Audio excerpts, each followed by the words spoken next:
TNN All American 400. In race number 1, Butch Miller in the number 52 Camaro made a very early pit stop, forcing him to the rear of the pack. Superb driving and a little help from caution flags caused by numerous spins saw Miller fight his way back to second, unable to gun down Jody Ridley's number 98 Thunderbird. By virtue of being the number 2 qualifier, Dick Trickle could have passed on running last week's second 50-lap affair, but decided to race for the fans. Good thing, too. A broken rear end was found in the number 99 Camaro last week instead of in today's rich 400. Canadian Junior Hanley dominated then in his number 72 Chevy, dogged throughout by Scott Hansen's number 53 Buick, setting up today's confrontation with a field of 40 competitors. Hello, everybody. I'm Steve Evans. Only once a year do America's best short-track stock car drivers come together for the same race. And it's today, the TNN All American 400. And starting on the pole in his number 81 Pontiac from Detroit, Michigan is Harold Fair. Harold, congratulations. And what's the secret to getting around this big old racetrack? Well, I think you need a good car and a good motor. And a good driver. Well, that helps. You gotta have a good crew, too, to put things together, you know. We worked pretty hard all year long, and we came down here, and we had high expectations down here, and we hope we can just keep going. What's the trickiest part of this racetrack? It's really bigger than a half mile. Yeah, it really is. There's real good speed, and you get into the corners real well, but I think the biggest problem at Nashville is coming off of 2 and 4. When you come off the corners, as the race goes on, 20, 30 laps into the race, the cars are going to get loose, and you're going to see the back end start coming around a little bit on them. So you got to keep them tight. Best of luck to you. Thank you, Steve. Okay. My pal Brock Yates is with the man who will start inside, or rather outside of the front row, along with Harold Fair. Brock? Well, Steve, starting on the outside of the front row in this familiar number 99, one of the winningest short-track stock car drivers of all time, Dick Trickle. And, Dick, we know that last time we talked to you last week, you had some problems with the rear end, but I reckon you got the car straightened out and ready to go. Yeah, in fact, we've changed everything in the car except the transmission. We put a different motor in it, a different drive shaft, and completely rebuilt the rear end. What happened to us the last race here was we broke a pinion off, just snapped it right off. And in my 30-year career, that's the first time that's happened. So it seems to me what could happen this year to me has. So hopefully it was a good sign for this week. Well, you're ready to go. Obviously, the race car ready. We've had a little rain here, but washed away a lot of the rubber on the racetrack. So it's going to be kind of a green track to start out with. Yeah, I think the track is going to be somewhat different than we're used to the first 50 laps. We'll come 100 laps into the 400, actually. I think the track will come back to be what it is, you know, and it'll all be back to the old track, and that ain't all bad. All right. Well, good luck. Go get him. Right. All right. Dick Trickle. Now let's go to Steve. Thank you, Brock. Certainly the strongest of the Fords in this type of short-track stock car racing is the beautiful number 98 car of Jody Ridley out of Chatsworth, Georgia. And, Jody, this is a long race for you guys, 400 laps. It's definitely that, and, you know, the racetrack's pretty rough down in 3 and 4, and it's wearing tires pretty bad, you know. I think we're just going to kind of hang in there for the first 200-300 laps and see what happens then. What about pit stop strategy? Well, you know, you can only take on 2 tires per stop, and that makes you're really forced to go into pits about every time they have a caution, take on at least 2 to keep them getting hung out, you know, with some wore-out tires. So we planned on if we run 20 laps or so to come in and get 2 more new ones. Have a safe drive. Thank you. Okay. Brock? Well, Steve, starting in 4th spot, one of the most experienced and finest short-track stock car drivers in the world, a man who won one of the 50-lap qualifiers here earlier, Junior Hanley. And, Junior, are you concerned about tire wear? We've had a real green racetrack with the rain this morning. Is that going to affect your strategy? Well, I don't think you can run too hard because the tires are going to go away, so you just have to run along and see what they look like after the first change. You reckon that'll come pretty early in the going, or we understand that everybody's saying right sides are going to be critical here? Yeah, we'll probably change if the caution comes out around 50 or anywhere from 30 on, see what they look like. Okay, well, good luck. We'll be Okay, watching thank you for very you. much. Okay. Steve? Well, Brock, as you know, just about the winningest driver in this type of competition is Michigan's Butch Miller in the number 52 Camaro. And, Butch, you had great success in the qualifying heat, finishing second to Jody Ridley. Did you learn anything that'll come in handy today? I wish I could say I did learn something that would come in handy today, but the only thing I really learned was to keep grease off of my windshield so you can see better. You commented during that race that it tends to get slick down low here. Well, it got much slicker than I really even anticipated, you know, and we pulled in the beginning of that race because the car was so pushy, and I opened up the rear stagger to loosen it up, and by the end of that race, I couldn't do anything but chase the back end around. Do you try to get to the front early? No, it's 400 laps. You try to get to the end late. Butch Miller. Okay, Brock. Well, Steve, starting 6th on the grid here is the young man from Wisconsin, Scott Hansen. And Scott, you got to feel pretty good about starting up front in this place, although the racetrack is green, and we've had some rain this morning, and I would imagine you're going to be concerned about tire wear. Yeah, in the qualifier, we had a little problem with some tires. We had the car set up pretty loose. We made some changes expecting it to stay the same way, and now they cleaned it, and the rain came. I don't think it's going to hurt us, though, because traditionally they say this really loosens up. So all we can do is just wait and see what happens. Well, wish you luck. Steve? Well, Brock, starting in the 10th position, number 97, Ted Musgrave from Grand Marsh, Wisconsin, one of the top ASA runners. I look for him to move up quickly. Son of Elmer Musgrave, one of the stock car greats from the Midwest. This beautiful blue and white Buick, number 48, belongs to Robbie Crouch, the man who is the current American-Canadian Tour champion from up in the Northeast. Good, strong runner. And starting in the 13th position will be the white number 90 car. This is Kent Stauffer at the wheel. He is also from the American Speed Association in Ohio. All right, we just got the call to start the engine. So 40 of the quickest and best prepared short track stock cars in the United States get ready to roll out for a pace lap. That's Harold Fair Jr., Harold's son, the crew chief, waving his father off as he gets underway. This entire field will take a couple of pace laps as we get ready to start 400 grueling laps around this 5/8 mile oval here in Nashville. If you were with us last week for the qualifiers, you wonder why you didn't see Harold Fair. One of the rewards for gaining the pole for the 81 car was not having to run that qualifier. The same was true with Dick Trickle. He ran this heat, though, broke the rear end. And, you know, Steve, if he hadn't run it, he would have broken the rear end in this race. So there's a question whether or not Harold chose wisely in sitting on the sidelines. You know, Brock, obviously, Butch Miller, the 52 car at the Open, meant to say the object is to get to the front at the end. And that just shows you there's a little bit of tension out there. Words aren't even coming out quite right. Well, he's a very cool customer, but there's a lot at stake. Remember now, these are three associations get together, All Pro, ACT from up north, and the ASA guys from the Midwest. And there's an awful lot of prestige at stake here because there's a certain amount of rivalry among these three associations, and they all want to show well. So as we get ready, we have an onboard camera inside the number 99 Camaro of Dick Trickle. Dick, of course, one of the best in the business. He'll start right behind Harold Fair. You see him up front. And now Steve is going to try to communicate with him on the radio. Dick Trickle, Steve Evans, Diamond P Sports. You copy? 10-4. Dick, we had some showers earlier. How does the racetrack look to you? Is it good and dry? Looks pretty good. It's really looking like it's going to dry it off real well. Pretty happy with it. Good racing. Well, you can be sure that's what the fans are thinking. The stands are full here at Nashville, getting ready for the start. 40 of the best guys in the business ready for the TNN All American 400 from Nashville, Tennessee. We'll be right back with the start.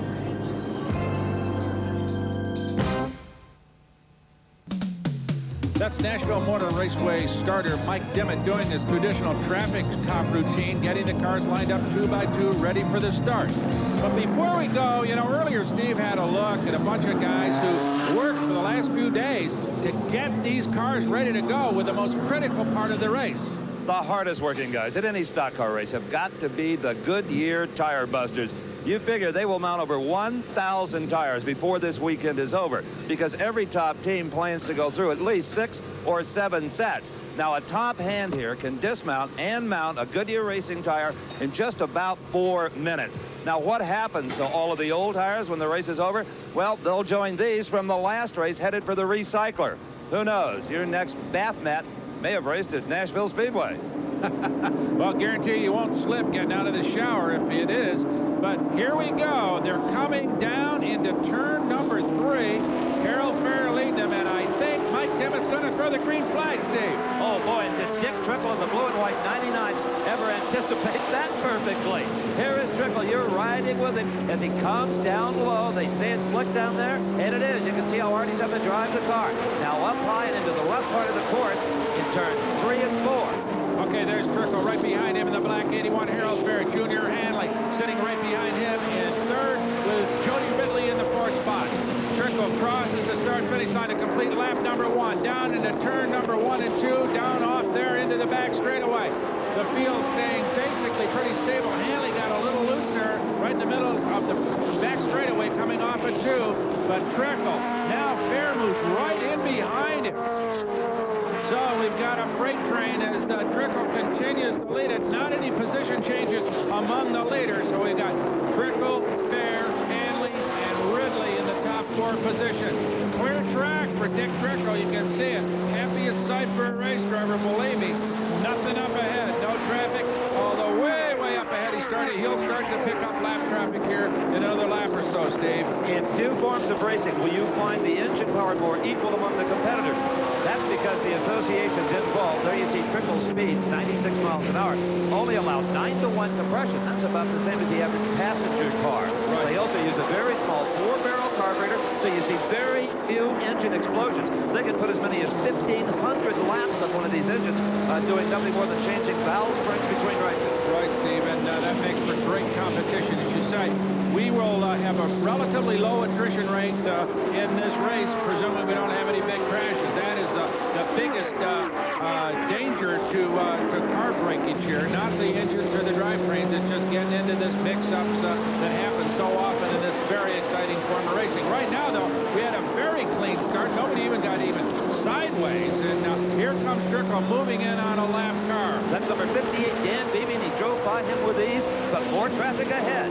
Well, this will be the chance for perhaps Fair, Hanley, Ridley, Hansen, some of the guys right behind him, if Trickle gets balked at all, because the slower cars can't hold some people up. Right there, you can see the speed and slowed about 6 miles an hour because of that number 9 car, Jim Riley, just up in front of Trickle. Okay, up ahead of him as he moves in, that's the number 19 car of Scotty Lovelady, one of the slower automobiles here today, and he will go right on by him as they go down the back straightaway. So Trickle, everybody moving through turns 3 and 4 and getting by Lovelady without problem. And look at Trickle, saw on that steering wheel. We talked earlier about 1,000 Goodyear tires being mounted. They are all exactly the same. Everybody runs the same specification tire. Yeah, pretty hard compound, so there's pretty good wear and durability. You heard one of the guys say that they can only change 2 tires per pit stop, so that cuts the bill, as it were, because otherwise the very wealthy teams would be changing 4 tires all the time. So that tends to even up the competition, too. As you've said before, this kind of racing makes good sense. It sure does. The cars are relatively economical to build and maintain. They're very, very tightly matched. And there's good racing throughout the field. For 22nd, for example, that's the 17 car of Jay Sauter, 16 David Green, and number 5 Jeff Neal, who was the ASA Rookie of the Year this year, Steve, and had a little problem. And remember, in one of the qualifying races, got black flag for jumping his start, but still a real good competitor. And we're going to show you every close race we can. For the 20th position, the 51 car of Dennis Vogel, number 4 of Bobby Gill, trying to move up, 17 Jay Sauter, David Green, and 16 Jeff Neal. They're all right there. Oh, yeah. They're just hammering on each other. Look at that. The 2x2 coming off of turn number 4. There you see the 51 car, the red one of Dennis Vogel. Bobby Gill in the 4 begins to challenge Vogel. You see Bobby Gill in that blue and white car down low. In fact, he will move by Dennis Vogel to take over that 20th spot. Doing 91 miles an hour right as they just get into turn number 3, Steve. That may be not quite as quick as they're running right in the middle of the back straightaway. No, it may not be, but it's about 5-6 miles an hour slower than Dick Trickle. That gives you an idea there. Oh, look at this. Fair challenge to Trickle for the lead coming off turn 4. He's down low. He's got the low line, and he will take the lead. There you see through Trickle's windshield, that black car, now the leader, and Hanley goes by as well. Now there's a possibility, Steve, that Trickle is just going to back off a little bit. Now, you can see, I think, that Jody Ridley is trying to challenge Trickle as well. Now, whether or not that's just a tactic, whether he tested the car out, reckoned he could run up front, and then it's just backing it down a little bit, I don't know. Or maybe Trickle's got some problems. Whatever, though, he is slowing up. Up ahead, you can see the green number 6 of Don Bickford. That is a lapped automobile. Ooh, Junior Hanley almost nicked him as they went down into the corner here. Trickle now by on the outside, heading down the front straightaway. Well, if there is a problem, it's not evident in the man's hands. He seems to be driving the car the same way he has been since the green flag fell. Maybe he just doesn't want to run those tires too hard. I don't know. This isn't like Trickle to drop that far back. Well, he is falling back, though. There's no question about it. As both Fair and Hanley have moved out to about 4 cars length. Look at this. That Butch Miller in the white 52 moving underneath that red and white number 53 of Scott Hansen, fighting for the 5th spot. A challenge right now, and it looks as if Miller may make it stick. He's got the good line going down into turn number 3. Well, in the red and white number 53, that's Scott Hansen. And you bet he knows that 97, Ted Musgrave is there. Now he can see him right alongside him. Musgrave has far more experience than Hansen. Hansen driving in only his 5th race of this type. Yeah, so they're side by side. Hansen not giving an inch, though. I'll tell you what, Musgrave's going to work for everything he gets. But finally, Ted Musgrave muscles his way past the youngster Hansen as they go down the front straightaway. But Hansen still stays in that little freight train among the leaders. There you see Dick Trickle still trailing behind Junior Hanley right up ahead of him. And managing to hold on to 3rd place. But believe me, there are a bunch of very eager guys behind him, Steve. Ridley, Miller, Musgrave, Hansen, all right behind the 99 car of Dick Trickle. Well, they're not going to be behind him for long. Look at this. The 98 car, the Blue Thunderbird of Jody Ridley, has moved into the 3rd spot. Butch Miller has come around. They have pushed Dick Trickle back to 5th. And Ted Musgrave now challenging. I think there's problems with the 99, Steve. He just doesn't give way this easily. Oh, no, I totally agree with that. Now you can see Trickle is having to fight that automobile. There's no question about it now. And I'm sure that he is on the radio to his crew chief trying to explain what's going on with that machine in case he's lucky enough to get a caution flag here in the next few laps. Brock Yates is in that pit. Let's find out for sure. Steve, you can see behind me the crew at Dick Trickle starting to show concern. We're only 29 laps into the race. They've gone and checked tire pressures again. They've got the jack up on the pit wall, and I think that Trickle has already started to evidence tire wear this early in the race because he's fallen back a little bit, and there is definite concern about that number 99 Camaro. Well, they'd be really concerned if they had to drive that 99 Camaro. Look how hard Dick Trickle is spotting that car. It has turned into an animal. We'll be back in Nashville right after this. Stay with us.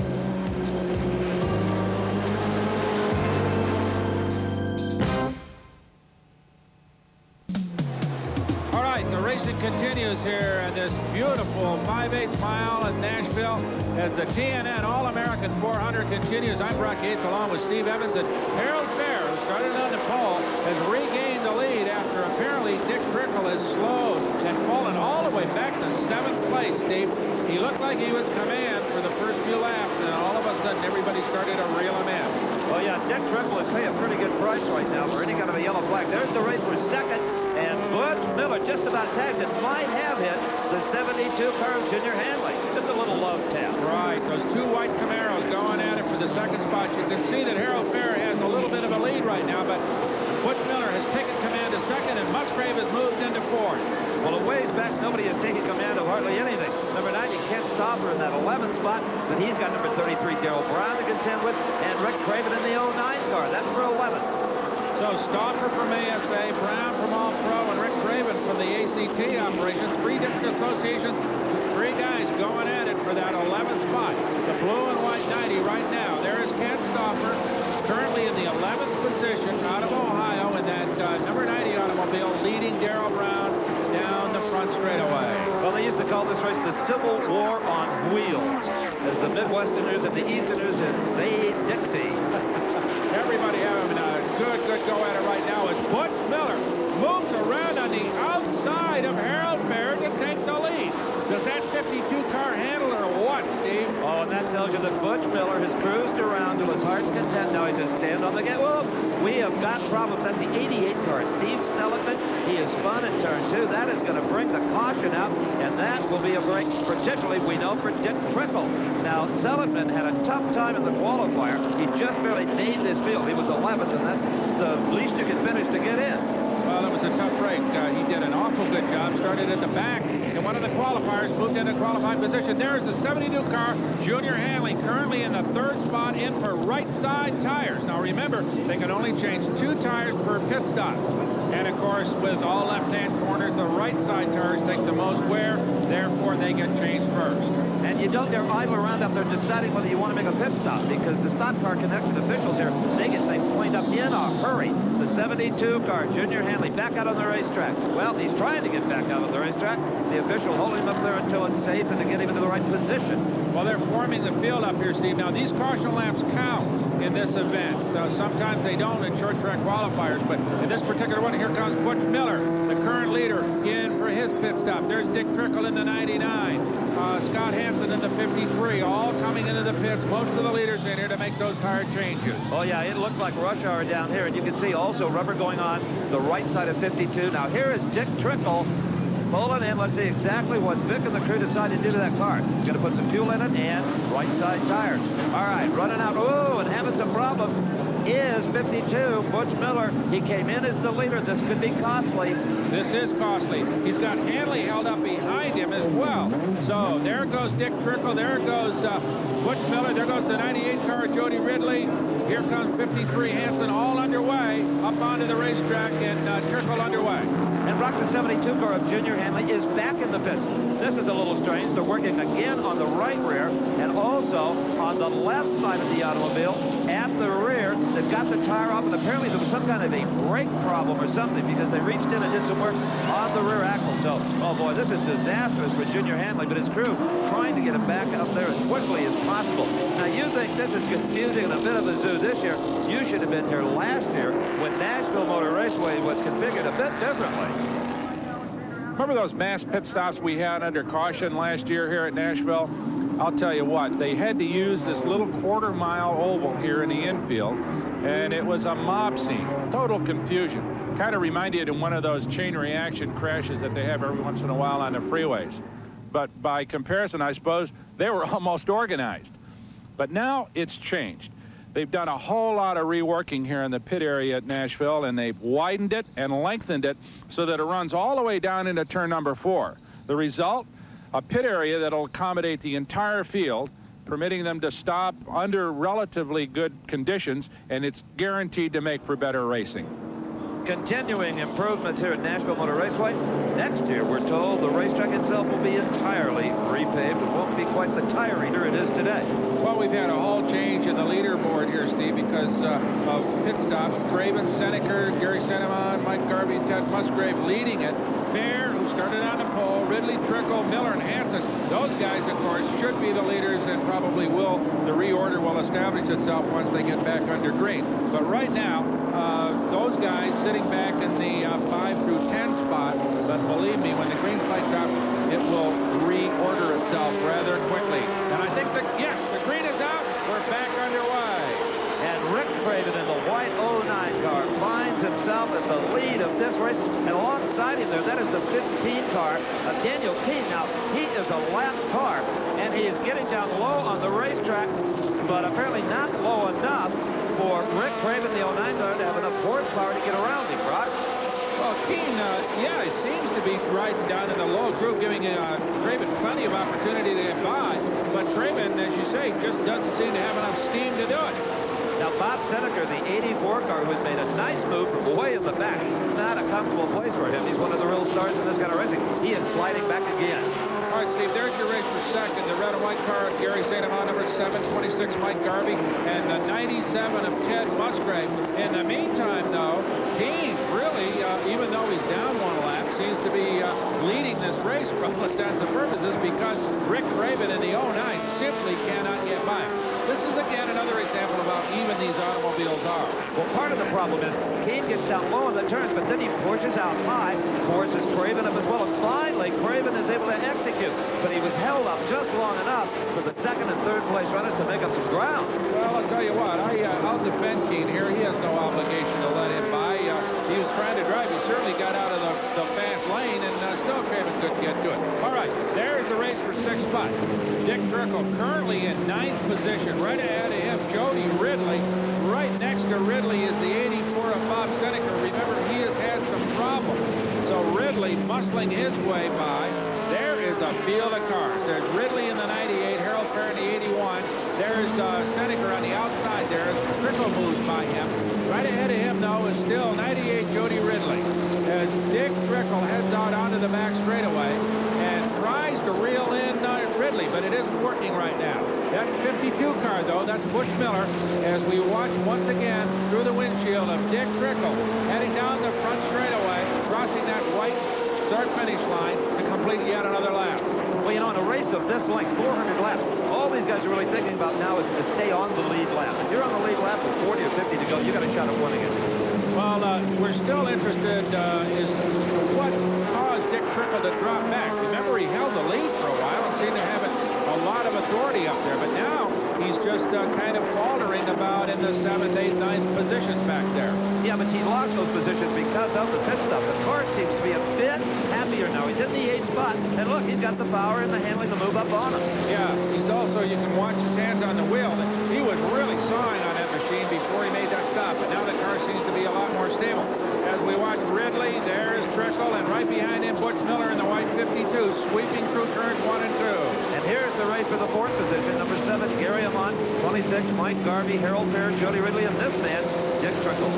Well, they're moving in on those guys as they... Oh, a spin! That is Mike Garvey in the 26, losing it and up against the fence, coming right off turn number 4. He really drilled the wall, and you can see here these cars are all fiberglass construction, and it's pretty well shredded it. But another cost factor here, if that was a metal car like a NASCAR Winston Cup machine, it would take a very expensive full-time body man just to keep the thing in shape. Here, they'll just snap some more components on it for the next race. Well, he's not going to do it today, I'm afraid. I think he's okay, but the car is crushed up against the pit wall coming down the front straightaway.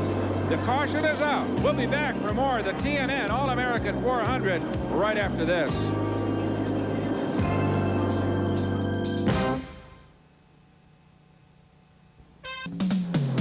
Back in Nashville, where the TNN All American 400 is still under caution. I'm Brock Yates along with Steve Evans. And the reason for the caution, well, it started like this. Coming off turn number 4, Mike Garvey in the number 26 got sideways right in front of Harold Fair, got down low and just slammed the pit wall. Real hard hit right at the start-finish line. You can see Mike Dimmitt, the starter, boy, he brought out the caution right away. Oh, yeah, some manufacturer's definitely going to sell a radiator to the owner of the number 26 car. Harold Fair did a terrific job of hanging onto his mount and still rides in that 3rd position. Musgrave up front, followed by Gary Santamon. Fair, Trickle, Hansen, Dodder, Seneca, Brown, Wallace, Gill. Now, you'll notice one name significantly missing from that group. That is Butch Miller. He stopped again under this caution and installed a pair of fresh rear tires. So he is way back in the 20th position. Steve will try to catch him on the radio. Butch Miller, number 52, Steve Evans, Diamond P. Hello, Steve. Butch, the biggest problem so far seems to be getting in and out of the pits. It's a mess down here at the exit. Well, I guess it is a pretty big mess, but I also think that's pretty normal. You had a problem on your first stop. You were yelling, stop, stop to your crew. What was going on there? Oh, it wasn't me that was hollering, stop, stop. I wanted to go, and they wanted me to wait there for a few more minutes. Something about they forgot to put a tire on. You are indeed a man in a hurry. Good luck to you. Thank you. All right, there's the pace car leading him down off turn number 2. The lights are off on the pace car. That is a signal to the drivers that he will dive off and give them the green flag. Trickle, sitting in the 4th spot, appears to have corrected the problems that slowed him up earlier in the race. There's Musgrave in the 97. And coming off turn number 4, Ted Musgrave leads him down to take the green flag. We're racing again. Indeed we are. Dick Trickle riding in the 4th position, and his fortunes have definitely taken a turn for the better. The car is performing fine. That's Harold Fair up in front of it. Trickle trying to get that 3rd spot away from Fair. Now let's understand there's a lot of laps left in this race, and a driver with the experience of Trickle is not going to push himself too hard. He's going to wait for an opportunity. Maybe Fair and the rest of the leaders get caught up in some traffic. It's all a matter of pacing yourself right now. Butch Miller in the 52 car has moved up 1 slot. He's now in the 19th spot, and that is Rick Craven in the white 09 car around just behind Butch Miller. 98 Jody Ridley in the blue Thunderbird just now out of her picture. There he is, his 21st.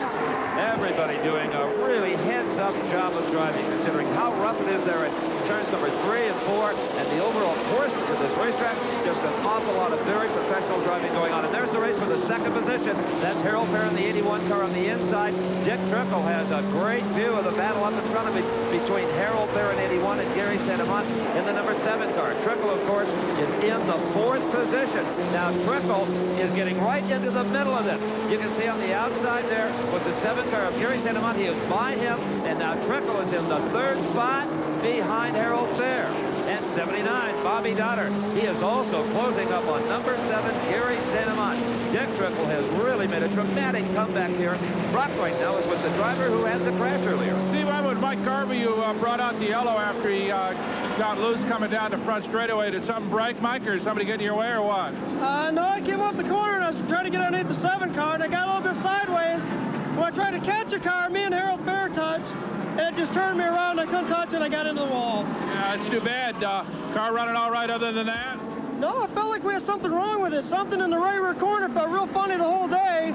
We wanted to come in our next pit stop and check and see if we could find something wrong, but we never got a chance. Tell me, you're the first guy to give us a kind of blow-by-blow about the racetrack. How is it?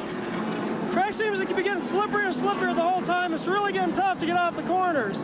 The car goes into the corner and it wants to push up, and as soon as you get back in the gas, the back end just wants to pass you. Well, we're glad you're all right anyway. Thank you. Well, Mike, a pretty good experience considering he owns a race car that's about $2,000 back of low wholesale blue book. Now, the number 82 car of Billy Bickley Jr., he is a lap car in all of this, and this is for the lead. 97 Ted Musgrave, 81 Harold Fair, 79 Bobby Dotter. Steve, Dick Trickle has fallen back to 4th, which means he just isn't showing the kind of muscle he did in the early stages. And now, Fair challenges down the front straightaway for the lead. Ted Musgrave on the outside in the 97. Fair down low. Fair off turn 2 and takes the lead here in Nashville. And Bobby Dotter is going to try to get inside Musgrave as well, but can't make it work quite there. He's not giving up on that low line, though. So Musgrave up high with Dotter challenging down low. Harold Fair got by him, and Dotter now getting underneath Musgrave as well. So Harold Fair and Bobby Dotter run 1-2. Remember now, Dotter started way back in the 11th position, and now charging as he moves in, now beginning to challenge Harold Fair as they come off turn 4.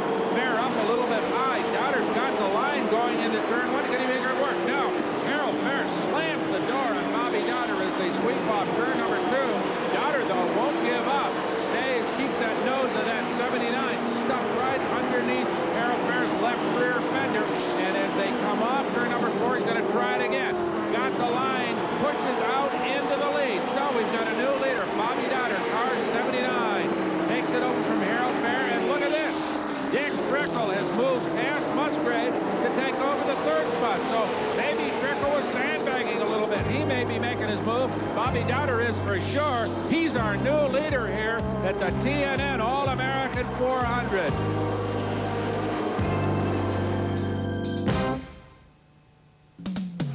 When we left, number 79, Bobby Dotter was leading the race. Now Bobby Dotter is in the pit and in big trouble. The crew peering down into the engine, everybody looking at a different part of that compartment, and it's obvious they don't know what's wrong with that car right now, Brock. Nor does Dotter. You can see they got the hood over the windshield, so poor Bobby's just sitting there blind. But right now the hood comes down. Maybe they're going to try to get him back underway. Well, the fortunes are ever changing in short track racing. Anything can happen in the bat of an eye, and usually does. For the lead now, it is Dick Trickle and 98 Jody Ridley. Don't ever count Trickle out. We almost made that mistake today. And look at him now, up in the lead. Jody Ridley and the Thunderbird right behind him, the 98 car. And Butch Miller has come from 20th after his last stop all the way to 3rd. So suddenly the guys that started, remember, on the poles in the 250 lap qualifiers are contesting for the lead in the big 400 lapper here. We've got over 20 cars on the lead lap, which, of course, is now being headed by Dick Trickle in the 99. Right behind him, the blue 98 of Jody Ridley, and right behind him, that white 52 Camaro of Butch Miller. Now, remember, all three of these guys fell back in the field, made tire changes, and are now up in front. That implies, of course, how critical tires are in an event like this when you stop the changes you make. You'll run out of tires before you'll run out of fuel. So the crews and the drivers constantly must make adjustments. Right, Steve? Any team who has a pit full of brand new tires, or stickers as they call them, because of this, may be in for a very long afternoon and an early date with the wall. This is very old pavement. The asphalt has literally washed away from the gravel aggregate. And those sharp stones all over this racetrack, great rubber off of soft new tires as easily as you would grate cheese. What you want are tires that have been seasoned, tires that are a little bit harder, preferably tires that have been scrubbed in. Some teams showed up here early, 2 days early, just to scrub in a few laps on sets of tires. Some even kept wetting them down, trying to accelerate that curing process. A new tire is not the way to go out here. The good news is, though, by this time next year, there will be a brand new surface here at Nashville Motor Raceway. But right now, early tire strategy could be the secret to winning today. I don't think there's any question about it as Butch Miller begins to challenge Jody Ridley for the second spot. Miller taking that low line that's worked so well here. Jody up high off turn number 2. Trickle still leads it in the 99, but here comes Butch Miller against a very loose Jody Ridley. In fact, he spins up against a fence at turn number 3. He is definitely out of this race, Steve. A tough break for the veteran. You know, that was telegraphed a little bit to us, Brock, because Ridley couldn't keep the car down low. That's how loose it was. Butch Miller was taking advantage of that. As soon as Jody tried to get it down there, boy, he just lost the rear end of the car. No question about it. The car was loose. The tires were definitely a factor, as you said just a few moments ago. Started in the 3rd position in this race and did a valiant effort. Won one of the 50-lap qualifiers. There you see the car starting to break loose as he gets into turn number 3. And there's just no way that the veteran can save it. Almost does a 360, but then the car just finally stops spinning and backs into the fence. You can see he had it steered full lock into that slide, but it was just a little bit too late. I don't think he could have done any more than he did. No, it's unfortunate. The first decision, of course, is to steer into the skid to save it. Then at the last second, sometimes if you turn the wheels the other way, you can do a 360, but it was just too late for Jody to get the car all the way around. That's right. The only thing he could have done earlier was to slow down, but he wasn't about to do that. And here is Dick Trickle, the 99 car, into the pits. Crew paying attention to the right side rubber. And, of course, those are the tires that take the most abuse on a high-banked oval like this one. Oh, boy, everybody's in, Brock. Oh, here comes Harold Fair at the head of the line as Butch Miller gets underway. There is the 99 of Dick Trickle, also out of the pits with fresh rubber on board. And now it appears that Butch Miller is going to be our new leader. Yes, he will. Let's see how he feels about that. Butch Miller, car 52. Steve Evans again. Yeah, Steve. Tell you, there is nobody out there I've seen that's working any harder or having any better results than you are. Well, the crew's working pretty hard. We've managed to take this thing from trying to back around the racetrack till it won't turn. And somewhere along the line, I hope we're going to find a dead middle. We hope you do too. Thank you. Thank you. So Butch Miller takes advantage of the misfortune of Jody Ridley, who spins and brings out the caution flag, and his crew, dejected of course, loading up and getting ready to head back to their headquarters in Georgia. Finished for the day. A tough break for Jody Ridley, who had a great shot at winning here at Nashville. Well, the Jody Ridley crash dashed the hopes of all the Ford fans here at Nashville Motor Raceway because the top 10 from Butch Miller all the way down to Bob Seneca are all General Motors products. I'm Steve Evans along with Brock Yates, and it's almost time, Brock, for another green flag. As it comes out right now, and Butch Miller leads him on turn 4. Right behind him, Dick Trickle, and behind him, Ted Musgrave in the 97. So those 3 automobiles leading him down here, down the back straightaway. Now, we heard on the radio Butch Miller tell us that he's hoping to find the happy medium as far as handling is concerned, and all of that right now is dictated by tires. His guys have spent so much time while he's out there racing, looking at tires, checking pressure, checking the compound, the hardness of the tire. Well, I'll tell you, everybody's paying very, very close attention to that. Right now it is Butch Miller and his old rival Dick Trickle running 1 and 2 here at Nashville.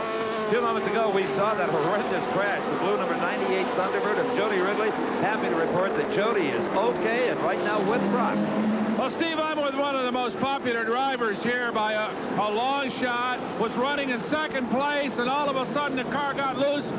Jody, you seem to be running kind of a high groove for those last couple of laps. Well, that's where the car was working good, you know.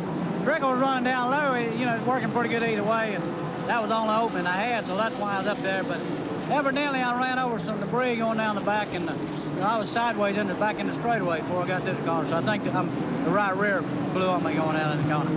We're wishing you luck. Thank you, Jody. Thank you. Yes, sir. And look at this, Ted Musgrave moving up and maybe by Dick Trickle for the 2nd position. You saw Butch Miller out about 10 car lengths. The race right now is for 2nd spot. And Trickle takes the low line. Musgrave up high. Right behind him is the 53 of Scott Hansen. Remember that youngster from Wisconsin, Green Bay, who's showing all kinds of potentials in only his 5th race in this kind of competition. There is Trickle side by side with Musgrave. Musgrave, is he going to do it going down the front straightaway? Yes. He does it the hard way around the outside, and Ted Musgrave takes over that 2nd spot. And now Trickle is being challenged by Hansen, who also tries the high side. There's Bob Seneca down low, and he bogs Trickle just a little bit, and Hansen took advantage of it to take over that 3rd spot. So Dick Trickle gets bottled up in traffic just for a moment and gives this young man the opportunity to take over the 3rd position. Now, you'll remember Bobby Dodder led this race briefly and then retired with mechanical problems. Steve is with him. Well, Brock, the crew was still struggling under the hood with something, and Bobby climbed out of the car and said, "No, guys, it's over." What happened? Seems like something in the engine broke. It just lost a cylinder, and once you fall a couple laps behind, even if we can fix it, there's no point. And a terrific disappointment, especially considering that you led the race briefly. Oh, the car, I feel we had the car to win the race today. We're a little down on power because this is our backup engine.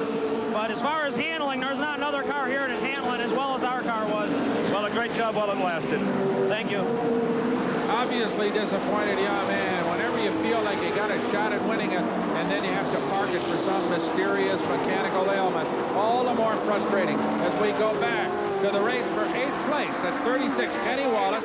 Junior Hanley in the 72 car. Remember, he was among the leaders in the early stages. 09, Rick Craven, and 84, Bob Seneca, all contesting for that position as they sweep down into turn number 3. Here is the 2nd place automobile, Ted Musgrave, and he's slowing down the front straightaway, Steve. He is, Brock, and he is not even going to the pit wall. He is going behind the wall, and there's no smoke out of the car. This tells you it's probably some kind of a driveline problem. If it was just an engine mess, something like that, he'd have pulled onto the other side of the wall for the crew to work on. We'll have to follow this story. So, what a tough break. And there is your race for the 2nd position.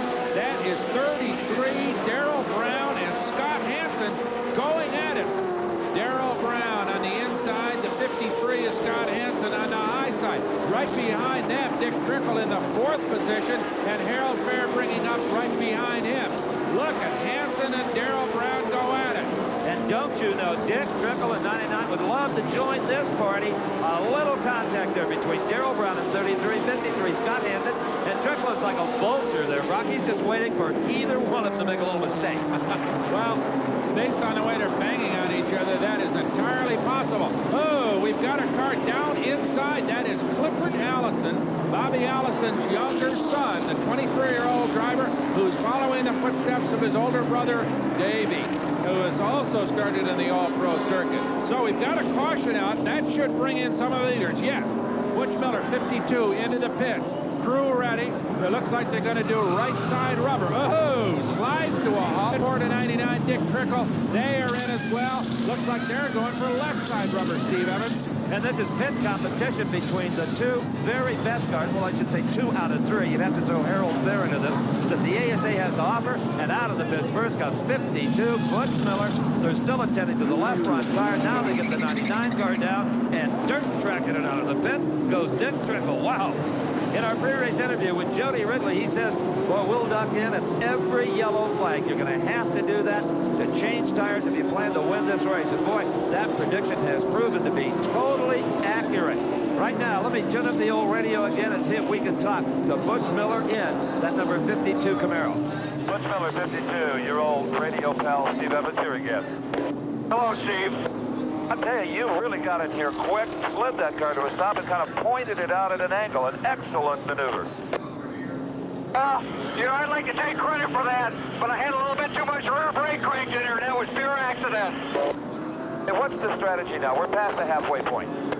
I wish that was our last set of tires that we just had on there, because, you know, I told you we were looking for it. We had too much push, and then the car was too loose. Well, the car was just perfect right there. Unfortunately, it wasn't the end of the race. Okay, so it may take a few laps to get these tires the way you want them. Or they may never go the way we want them. I want that setback. But you can't have them. We'll talk to you a little later. Thank you. Thank you.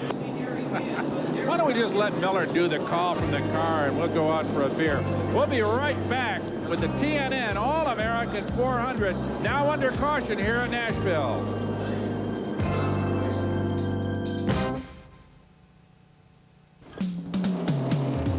Well, the record book will forever show that this man, Darrell Brown, Birmingham, Alabama, led the TNN All American 400 in his number 33 car. He may not for long, and he's leading it primarily due to pit stop, but he did it. All right, the green is out, and Darrell Brown at 33 brings him down. That 51 car is Dennis Bogles. He's a lapped automobile, not a factor at this point. So Darrell Brown leads them off turn number 2. There is Dick Trickle in the 99. He is in the 3rd place. That 45 car, by the way, is Dave Jackson. He too is a lapped automobile and not involved in the leader among the leaders at this point. And here is Butch Miller, the 52 car. He also is chasing down number 33, Darrell Brown. Hey, Steve, speaking of 52, the switchboard is lit up based on my suggestion that we let him do the rest of the race call. I hate to say it, but the fans are telling us something. Hey, he can have this job if you let me drive his car. He's making more money than we are. As we watch Butch Miller begin to move ahead here in the 07 car in the pits, that's Paul Richardson. Now, he was running in the 12th spot, so that's got to be a tough break for him as the crew starts to grab at the Zeus Masters to break open that hood. That's trouble for him. And speaking of trouble, remember we saw Ted Musgrave in the 97 go behind the pit. Steve's there. Well, with the 97 car, Ted Musgrave came behind the pit wall. We thought, well, he's all done for the day. But this crew, I'll tell you what, they are not quitters. You can see that there's a brand new drive shaft going to go into this machine. And apparently, Musgrave just thought it'd be a lot safer to do it back here as it's a time-consuming operation. But he is staying in the car as a new drive shaft is installed. That's just purely for pride. What a competitive bunch of guys, and you got to commend them for it. But there's not a whole lot left except the glory of finishing this race. Well, Musgrave doesn't seem to be too upset about it. He's just sitting in there while the rest of the guys beat their brains out. Here is the race for that 7th position. Kenny Wallace, number 36, a rising star in the ASA ranks. And behind him is number 8, Russ Erland, then Seneca, then 09, Rick Craven. Well, they are going at it, Brock. Oh, yeah. Well, Kenny Wallace has not run particularly well here this weekend, not as well as his potential would indicate. But right now, he's in the thick of it as we watch that 09 car, Rick Craven, on the inside, move past that 8 car of Russ Erland. Boy, look at that traffic jam coming off at turn number 4. Whoa, on a multi-car accident on the front straightaway right at the start-finish line. At least 4 cars are involved here. Well, the most severely damaged would appear to be Russ Erlin's, the 8 car, right there at the start-finish line. You can see some of the officials down there checking him out. Everybody else seems to have gotten back underway. But Erlin is going to bring out the caution flag for an extended period of time. There he is, out of the automobile. Fortunately, he's okay.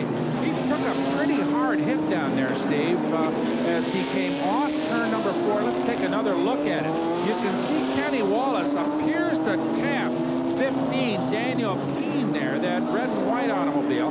Wallace gets a little sideways with Boggs, 09 Craven, and Seneker hits Russ Erlin right in the tail with spins Craven around, and Erlin heads right for the inside fence in a big way. But it isn't over yet, because Billy Bigley Jr. in the 82 whacks him in the tail, brings him around one more time.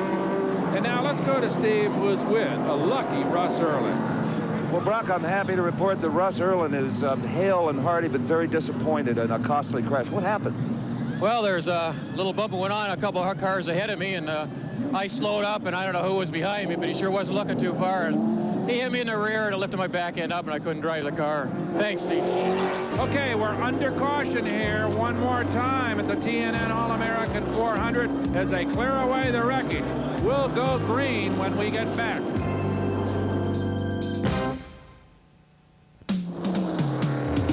Back in Nashville for the TNN All American 400, where we remain under caution. That is Tony Fair, Harold's daughter. Harold, of course, started on the pole, running among the leaders. And now Steve Evans is going to try to run him down via radio to find out what's going on. Now, Brock, I think he'll be in a pretty good mood. He's running in second. Car 81, Harold Fair, Steve Evans, Diamond P. I gotcha. Harold, we chatted early. You started on the pole. Is the pace of the race where you are? Are you happy with the way you've run? Well, the car's been working real good. The only problem, we had one bad pit stop. We had a air gun mess up on us, and it put us back a little bit. Now we got to work, you know, back to getting in the same pit stops with the rest of the guys. But the car's working pretty good. We got about 5 or 6 guys out here that can win this thing, you know. We're going to do our darndest to stay up here. Best of luck the rest of the way. Thank you, Harold. Okay, you know, Brock, I talked to Harold Fair and Butch Miller before the race, told them that I might be coming on the radio, and they all said, welcome on board. It relaxes us during the yellows to talk a bit. That's really neat. As we look at the leaderboard, Kenny Wallace in the 6th spot, Steve Burgess, Junior Hanley, Seneker, Crawford, all in there. And Hanley, of course, started up front. We've got a green flag, and Dick Trickle leads them down off turn number 4 to go into turn number 1 in the lead. Harold Fair right behind him. You know, Dick Trickle led this race earlier on, but it's this point right now where you want to take command in the closing lap. 87 miles an hour. The car wasn't quite up to speed. Right. As we watch him sweep off turn number 4, Trickle has opened up substantially. Scott Hansen in the 53 sitting right behind Harold Fair, and now trying to challenge for the 2nd spot. Right behind Hansen is Darrell Brown, and in the 5th spot, Butch Miller. Well, Brock, the crew of that 53 car has got to be awfully proud of Scott Hansen. Consider he won't be eligible for Rookie of the Year in ASA until next season. Yeah, he is just a terrific prospect. You wonder how many big teams have got their eye on him as he continues to dog Harold Fair for that 2nd spot. Right behind them, of course, Darrell Brown in the 33. But right now, it looks as if the leader is slowing. Yes, Dick Trickle is down out of the groove, down on the inside, heading down the front straightaway. For a minute there, I thought he might dive into the garage area like Ted Musgrave did earlier, but he's just coasting now. What a tough break. Trickle led it for so many laps and appeared to be basically in command of this event, but now just cruising. And he didn't come into the pit, Steve. Well, the car just suddenly started making some strange moves on the racetrack, and there we see an axle. He has apparently radioed the crew and told them that he thinks he has a broken axle. Awful hard for a driver inside a car, Brock, to make these decisions, but with Trickle's experience, you certainly wouldn't argue with him. And you know he's staying out there somehow, some way, until he knows that axle is ready to go into the car. All right, look at this. Butch Miller has challenged and taken Scott Hansen for the 2nd spot. So Miller starting to move now. That does almost unstoppable force of that 52 car. Always been in it all day long. Hasn't commanded the race. Remember last year he did for so many laps. Then here comes Trickle into the pits. There goes the jack underneath the automobile, and yes, I would imagine they're going to go after that rear axle, Steve. Well, they think it's the left side. At least that's where their attention is going right now. And changing an axle is not something you do. It's not like changing a tire. This is going to take some time, and this will cost Dick Trickle any chance of winning. Really tough break. He won this race a few years back, but in the last couple of years has had terrible luck in this particular event. And this year, he seemed to be in contention and possibly headed for victory when suddenly this happened while in the lead. We'll check back there later. Right now, what a battle for the lead. 81, Harold Fair in the black car. The white machine, 52, Butch Miller. Two of the best in short track racing, and they are showing their credentials right now. Look at Miller, tucked right back in there. They're confident in each other. They've raced side by side many times. No one is going to make a mistake as far as they're concerned. They trust each other. Look at Miller try him on the outside. Boy, is that 52 hooked up? He goes right around Harold Fair on the outside to take the lead. Butch Miller told you that he wished that car had handled a little bit better, but I'll tell you what, Steve, I don't know how you could get it hooked up any better than it is. I think he's wearing that same smile inside the 52 car right now. It is just flying. Putting distance now on Harold Fair at the point in the race that he's got to do that. Right. Driving away from Harold Fair and taking command of this race. There is Trickle. The end of the program for Dick Trickle, climbing out of the race car, done for the day. Apparently, the crew continues to labor on the automobile, but for all intents and purposes, he is thrown in the towel. And apparently, it wasn't the left side, because now the crew is paying attention to the right side of the car, trying to find the broken axle, if any. Oh, so this thing has turned into a complete disaster for Dick as he kind of wanders around and has a look at things. The caution is out, and it appears as if Harold Fair has blown a right front tire. Cut it down somehow, and he is trying to get into the pit. Boy, I'll tell you what, to get near the lead in this race, Steve, has been almost a kiss of death. Nobody's been able to lead him for very long without encountering some kind of trouble. Well, that, of course, is good news for Butch Miller, because Harold Fair, the 81 car, was his closest pursuer. And here's the 52 car coming in for some insurance tires, and they're completely shedding the right front and running on the rim is the 81 car. Poor old Harold Fair. That's a tough break for him, but a good break for Butch Miller. He takes advantage of this slowdown to change the right side rubber. Harold Fair slides it in on 3 wheels. The crew goes after it, led by his son, Harold Fair Jr. There's his daughter, Tony, stepping up to the car. Butch Miller underway right away. Quick in, quick out for him as they labor over that right front. The bodywork chewed up because of that failed tire, Steve. Oh, yeah, they need to get this work done as quickly as possible. Remember, we're still under caution. Can Harold Fair get out there in time to close up the Butch Miller and stay on the lead lap? The way it's going, I don't think so. But what do I know? Maybe Butch Miller should be calling this race. He is going to stay on the lead lap. The crew did a good job. He, however, will not regain that second spot. Not just yet, anyway. And usually to explode a tire like Harold Fair did, you can see the damage or what's left of it. Generally, the car ran over something on the racetrack that punctured that tire. Right now, Brock is down in that pit to talk to his crew chief. Steve, I'm with Harold Fair Jr., Harold's son, and who's the crew chief on the car. How bad was the car hurt? The car wasn't hurt bad. He just blew a tire and hit the wall a little bit, but I didn't see no damage other than the body. Body damage, otherwise the chassis okay? Yeah, chassis all fine. Okay, so not a whole lot of damage considering what might have happened. That's the truth there. Okay, well, we'll keep our fingers crossed. Thank you. Right young man, a real family affair. Harold, the son and daughter, all in this thing together. We are still under caution. Up front is number 52, Butch Miller in his Camaro. What a job Scott Hansen has done in that 53 car. Kenny Wallace, don't count him out, nor Darrell Brown or Junior Hanley. And there's some strong competition in the second 5. Harold Fair, even with that blown tire, is still 7th. Bob Seneger, as tough as they come. This is going to be a tremendous finish to what has already been a great automobile race. But I'll tell you what, Steve, based on the way that leaders have been falling by the wayside, the guy under the gun right now has got to be Butch Miller. He's got to be thinking about all those other guys who got up front, led it for a while, and then encountered some kind of problem.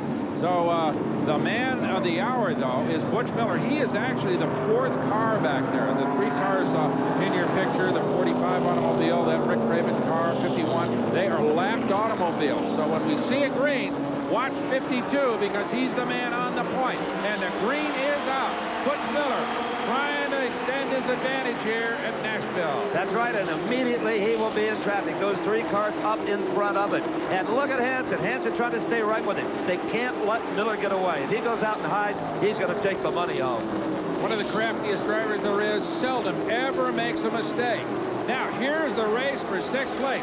That's Harold Fair, 81, trying to get around 14, Rick Crawford, as they go down the front straightaway. Harold Fair got to get back up among the leaders after tagging a wall and cutting down that tire.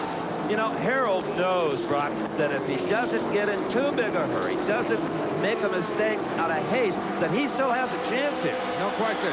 As we watch the leaders, that is Butch Miller. Right behind him, Scott Hansen in the 53, dogging him. This young man has not given an inch all day long. There goes 81, Harold Fair, around 51. That is Dennis Vogel. So Harold Fair breaks loose a little bit of the traffic and trying to move up as once again back to the leaders.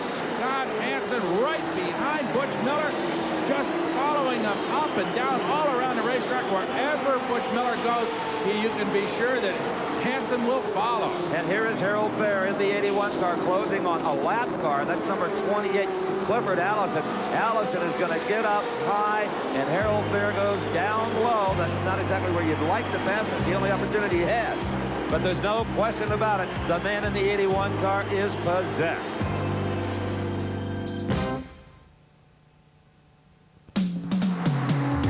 Well, there's 2 names on the leaderboard that are of the most interest to us right now. Of course, 52, Butch Miller and his Camaro leading. Harold Fair in the 81 car on the charge after blowing that right front tire. And he really looks like he's got the bit in his teeth, Brock. He's going for it now. Oh, he sure is. No doubt about it. As we see Crawford, Brown, Seneca, Burgess, and Gill round out the top 10.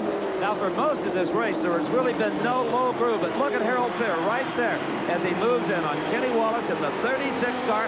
Harold Fair has been making that low line work for him. He dives under the 36 car of Kenny Wallace, and Harold Fair has now taken the 4th spot, and next in his sights is the number 72 car of Junior Handley. And I wouldn't be at all surprised if Butch Miller's crew were not informing him of the progress of this man, Harold Fair, and Miller wouldn't much like what they have to say. Right now, Brock Yates has caught up with Dick Trickle. Well, Steve, we followed this man all afternoon. He stayed with the leaders, led the race a whole bunch of times, and finally lost a half shaft. And I guess it's over now, Dick. What finally broke? Well, I can't believe it. This has been one of them years for me. The splines in the spool. You know, we have a spool that the axles go in. And I mean, this is all new stuff this year, you know, and I never had any kind of trouble like this, but I tore the splines out of the spool, so we came in and we couldn't get the axle out. Finally did get it out. But all I could do was just put the axle in like a half-inch further and get a hold of a half-inch more spline. But that wasn't enough to hold, and we just went back out, made a few laps, and it stripped again, so. It's just one of the years that whatever can happen has been happening. But we're happy. We were leading the race when we broke, and we didn't wreck the car. And, you know, we're very competitive. We just ain't having our day, I guess. Dick Trickle out for the day. Brock, take a look at Harold Fair. He has moved into the 3rd spot. He got that from 72, Junior Handley, and now he's after 53, Scott Hansen for 2nd. So Harold Fair really charging. There you see Butch Miller going by just ahead of him. So you can see that Harold Fair has narrowed it to about a half a straightaway as he challenges young Scott Hansen down into turn number 3 on the low side. Harold Fair will move by him. Apparently, he's got about a nose on him as they cross the start-finish line, and it looks as if he's going to take 2nd.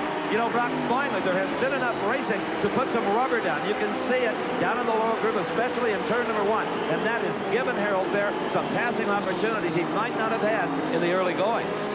So Harold Fair now takes a solid grip on 2nd place as he comes down the front straightaway.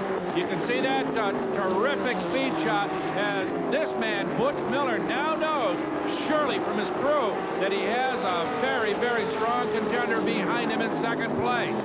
So as Butch Miller moves around the racetrack coming down the front straightaway, let's go to Steve Evans, who is in the Butch Miller pit. But Kevin, what do you think?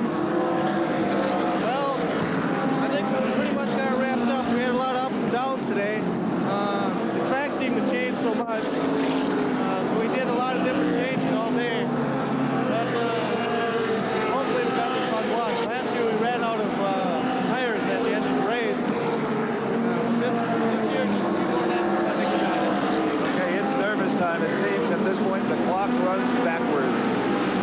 So as Kevin Hamlin, the crew chief, watches intently, let's go back to the race for 4th place. That is the 72 car of Junior Hanley going against 33 Darrell Brown. They've been banging fenders all day long and trying to squeeze out a little bit of an advantage over one another. Scott Hansen, of course, up ahead in 3rd place, could fall victim to these two guys because they're running very, very hard right now.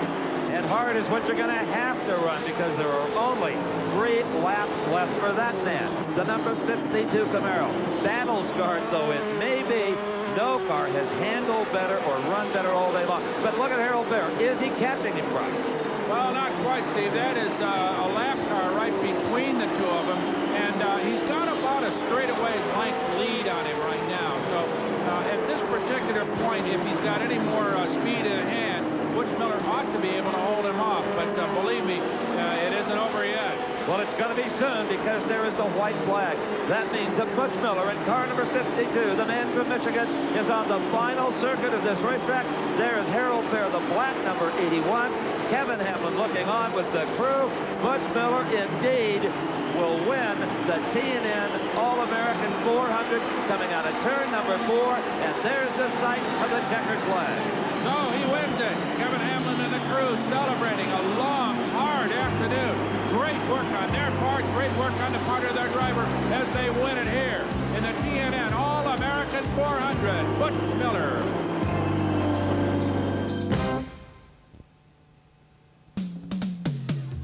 You're looking over the shoulder of Butch Miller's crew as they tend to their jubilant driver. He, of course, wins it. Harold Fair 2nd. Scott Hansen, terrific drive to 3rd. Darrell Brown, finally, best Junior Hanley for the 4th spot. And rounding out the top 10, Rick Crawford, Kenny Wallace, Bob Seneca, hard drive all day long. Steve Burgess and Bobby Gill in 10th place. So, the man of the hour, though, is the driver of number 52, Butch Miller, who hung with the leaders all day long and comes home to win it. And now let's go to Steve Evans, who's in victory lane. All right. Coming out of the car here in Nashville, Butch Miller. And Butch, I hope you can hear me after 400 laps. But what we saw today, I think, was a car, a driver, and a crew in perfect harmony. You know, it was almost too perfect. You know, I couldn't ask for the car to be any better. The crew kept it under me. You know, they kept it tightened up when it needed to be tightened up. They loosened it up when it needed to be loosened up. You know, what more? It was too perfect. You know, I expected the motor to blow. You know, even the oil temperature was down 200 degrees. The water temperature was 180. Shouldn't be like that. And he had a great inventory of tires, obviously, just the right choices. Well, I've got an exceptionally good tire man, Kevin Burnett from Wisconsin, and that's his job. You know, he does nothing but size the tires for us. A great job again. Thank you. All right, let's go to Brock Yates with 2nd place. A fine job himself. Thanks, Steve. A fabulous drive, a difficult afternoon for Harold Fair. I got to believe a little bit of a disappointment. Started on a pole, ran beautifully, had a little bit of a spin, recovered, but came on to a 2nd place finish and a strong one at that, Harold. Oh, Brock, we had trouble all day. We had an air gun break on us early, put us back behind. We had a flat tire pop on us and put us way behind. But you can't take it away from Butch. He was flying. He was running real good. We give it a shot at the end, but he just seemed to have about the same as what we did. Well, you spotted him a lot with those, with that spin and with that bad air gun. But congratulations, a super piece of driving. We'll watch you all the way. And thanks for the broadcast. You did well too. Thanks a lot, Brock. All right, Harold Fair, great job for 2nd place. Steve. The TNN All American 400. What a terrific race. For Brock Yates, I'm Steve Evans. So long from Nashville. The executive producer for American Sports Cavalcade is Harvey M. Palish. Produced and directed by John B.